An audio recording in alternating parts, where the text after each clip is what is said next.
नमस्कार, समाचार उत्तर प्रदेश उत्तराखंड में आपका स्वागत है। खबरों की शुरुआत करते हैं उत्तर प्रदेश से। बिजनौर के शौरा में धारदार हथियार से सास ससुर की गला काटकर हत्या करने वाले फरार अपराधी खूनी दामाद को पुलिस ने गिरफ्तार कर लिया है। पुलिस ने हत्या के दौरान आरोपी रिजवान के ऊपर एसपी ने 25,000 का इनाम घोषित किया था और बाद में 4 टीमें गिरफ्तारी के लिए रवाना कर दी गई थी। फिलहाल पुलिस ने आरोपी रिजवान को गिरफ्तार कर जेल भेज दिया है।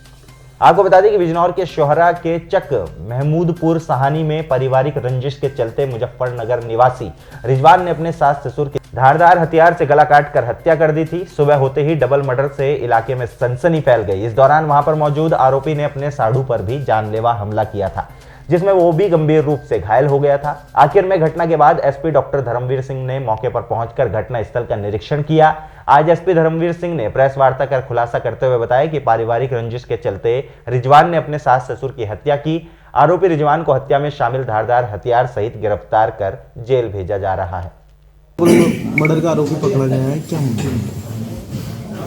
थाना सिहोरा के चक महमूद सानी में अंजुम ने अपने पति के खिलाफ एक अभियोग पंजीकृत कराया था, जिसमें उसका पति रिजवान ने चाकू से हमला करके अंजुम के मां और बाप की हत्या किया था।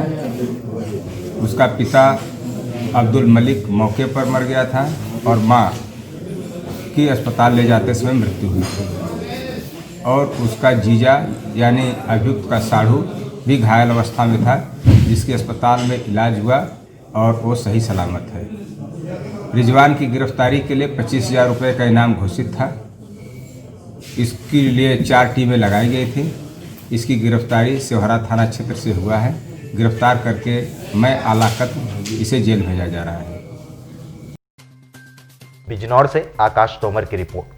उत्तर प्रदेश के बरेली जिले में शुक्रवार को कोविड-19 वैक्सीनेशन के प्रथम चरण की सफलतापूर्वक शुरुआत हुई। इस चरण की खास बात यह रही कि स्वास्थ्य विभाग के अधिकारियों से लेकर कर्मचारियों का वैक्सीनेशन हुआ।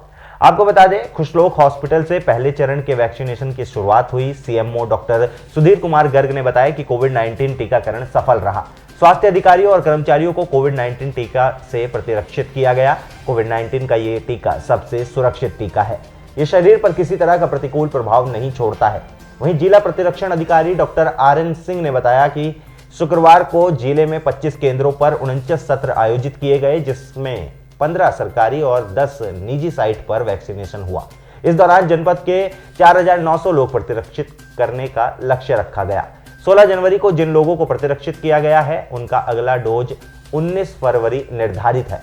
कोरोना का टीका लगने के बाद यदि तबीयत में थकान महसूस होना, कपकपी होना, बुखार सा महसूस होना, सिर दर्द या मांसपेशियों में दर्द की समस्या आ रही है, तो इसका मतलब ये टीका शरीर पर असर कर रहा है। बरेली से और मैं सभी को बताना चाह रहा हूँ कि आज कोविड-19 वैक्सीनेशन में हमारे जनपद में 25 सेशन साइट्स, 49 सेशन जो हैं ऑर्गेनाइज किए गए हैं, जिसमें 4,900 लाभार्थियों की लिस्ट में मेरा भी नाम है और जिला अस्पताल के बूथ नंबर 1 सेशन संख्या 1 में मेरा भी नाम था।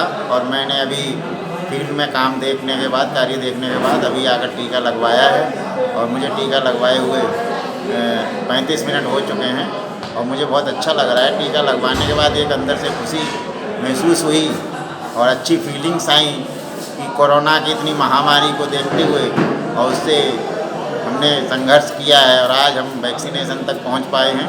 सभी को मेरा संदेश है और मैं कहना चाहूँगा एज ए DIO के रूप में सभी को कि जब भी नंबर आता है तो कोविड-19 की जो वैक्सीन आई है उसको ज़रूर लगवाएं, जिससे कि सुरक्षित रहें, सेफ रहें, हम सुरक्षित, हमारा देश सुरक्षित। और यही मेरा सबसे कहना है, यही संदेश है, सभी से आग्रह है मेरा कि वैक्सीन बिल्कुल सुरक्षित है, इसमें कोई भी किसी तरह की परेशानी नहीं है।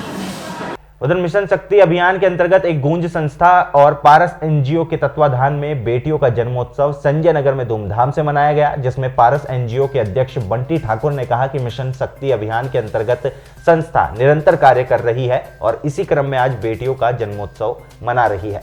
खुशी की बात है कि संस्था की ओर से बच्चों को कपड़े, खिलौने दिए गए और उनकी माताओं को भी सम्मानित किया गया। हम सबका जो मकसद है बेटी बचाओ बेटी पढ़ाओ, उसी कार्यक्रम को निरंतर आगे बढ़ाते हुए कार्य किए जा रहे हैं। बेटा और बेटी में भेदभाव नहीं होना चाहिए और बेटी घर की लक्ष्मी होती है, साथ ही अपने परिवार को आगे निरंतर बढ़ाती है। हमें गर्व होना चाहिए कि आज बेटा और बेटी में कोई फर्क नहीं है। हर क्षेत्र में बेटियां बढ़ चढ़कर भागीदारी कर रही है और सरकार का भी यही प्रयास रहता है कि सभी को शिक्षा समान रूप मिले। एक गूंज संस्था की फाउंडर सचिव अर्चना सिंह ने कहा कि मिशन शक्ति द्वारा संस्था को जो कार्य दिए गए हैं वो जारी रहेंगे। आज बेटियों के जन्मोत्सव पर बेटियों को और उनकी माताओं को सम्मानित करने का मौका मिला है। साथ ही खुशी हो रही है कि राज्य सरकार और केंद्र सरकार ने ये अभियान चलाया है जो बेटियों के लिए सराहनीय है। बेटियां किसी पर बोझ नहीं होती और बेटियों को हम सब शिक्षा पूर्ण रूप से आत्मनिर्भर बनाएं, जिससे बेटा और बेटी का भेदभाव समाप्त हो सके। इस मौके पर एक गूंज संस्था के फाउंडर सचिव अर्चना सिंह ने कन्या जन्मोत्सव पर कन्याओं की माताओं को माला पहनाकर स्वागत किया और कन्याओं के लिए कपड़े और खिलौने वितरण कर मिठाई खिलाकर खुशी का इजहार किया।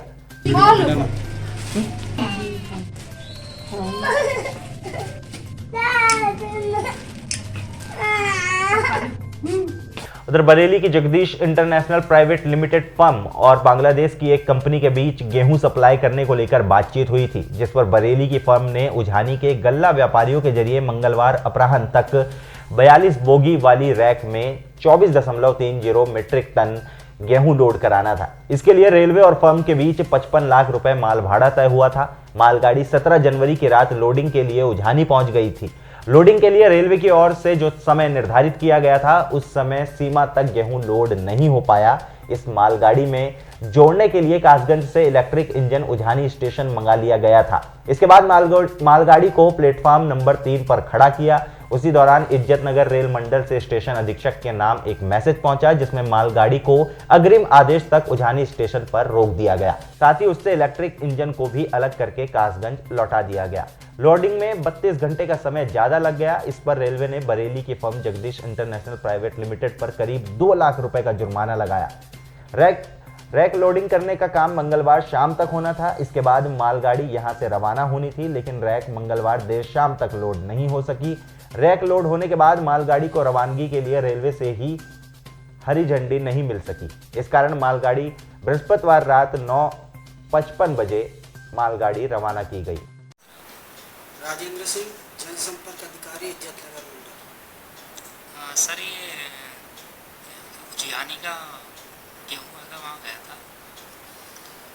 19 जनवरी 2021 को उझानी से दसना बांग्लादेश के लिए एक 21 BCM की मालगाड़ी गेहूं से लदी हुई भेजी गई, जिससे रेलवे को 55,12,904 रुपये की आई। उत्तर प्रदेश और उत्तराखंड की तमाम छोटी बड़ी खबरों के लिए देखते रहिए समाचार उत्तर प्रदेश उत्तराखंड, खबरों की दुनिया।